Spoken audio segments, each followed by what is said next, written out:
how did the 39 books of the Old Testament make it into the Bible? Who decided? When? And how? And what about the disputed books? Let's walk through the history step by step. The Old Testament books were not randomly included in the Bible. Their inclusion developed over time through a combination of God's guidance, the recognition of inspired authority, careful preservation by scribes and teachers, and confirmation by the Jewish community. By the time of Jesus, the 39 books of the Old Testament were already regarded as the Scriptures. Jesus and the apostles quoted from them constantly, confirming their authority. So how did this process actually work? This brings us to canonization, the process by which the books of the Bible were recognized as sacred and authoritative. For the Old Testament, canonization meant identifying which writings were truly from God and not merely human ideas. The inspiration of God was evident in this process, guiding the people of God and their leaders as they carefully examined each writing.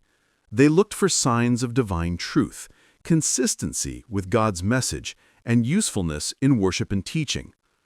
Over time, it became clear that 39 books carried the mark of God's inspiration and were affirmed as the Old Testament canon. This gave believers confidence that these writings were chosen under God's guidance, not by human opinion alone. Before we go further, let's clarify what we mean by canon. The word canon literally means a measuring rod or a standard.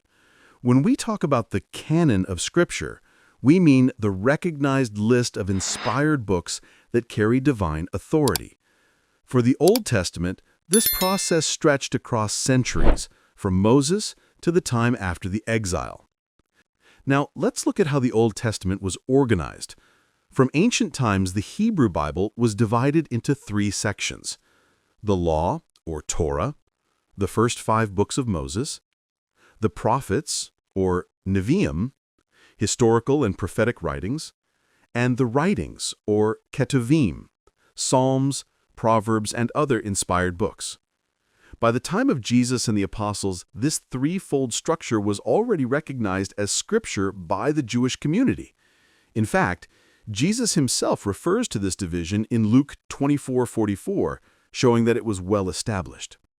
So how did these sections become recognized as Scripture? Scholars describe the canonization process in 3 stages. The Law, or Torah, traditionally believed to have been accepted as authoritative by around 400 BC.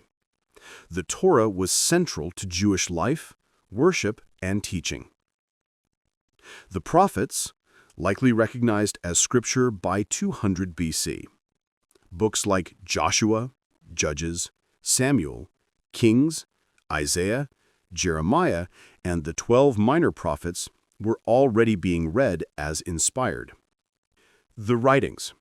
This was the last section to be fixed, around the 1st century AD.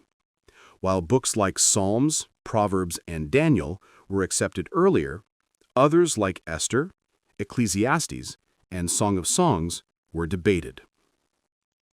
Who helped preserve and confirm these writings? Key figures and groups include Ezra the scribe, around 400 BC, who played a major role in collecting and publicly reading the law. The Great Synagogue or Great Assembly, a group of Jewish teachers after the exile, who helped preserve and transmit the texts. By the time of the Council of Jamnia, around AD 90, Jewish rabbis discussed and confirmed the canon, especially finalizing the Writings. Not every book was accepted immediately. Some were debated before being included. Esther, questioned because it doesn't mention God explicitly, but defended by Jewish teachers and included by about the 1st century AD. Song of Songs, debated because of its romantic imagery, but Rabbi Akiva argued it was holy, and it was firmly accepted by AD 90 to 135. Ecclesiastes seemed skeptical, but also confirmed by Jewish rabbis by the 1st century AD. Ezekiel, some thought its temple visions conflicted with the law, but rabbis reconciled the issues. Proverbs, minor debates about apparent contradictions, but settled early. Through prayer, study, and recognition of their inspiration, these books were ultimately confirmed as part of the Hebrew Scriptures. It's important to note that the Church Fathers did not play a role in deciding which Old Testament books Jews considered Scripture. That canon was already established by the Jewish community before and around the time of Christ. The Church Fathers did, however, confirm and interpret the received Jewish canon for Christian teaching and worship, especially for books that had once been disputed.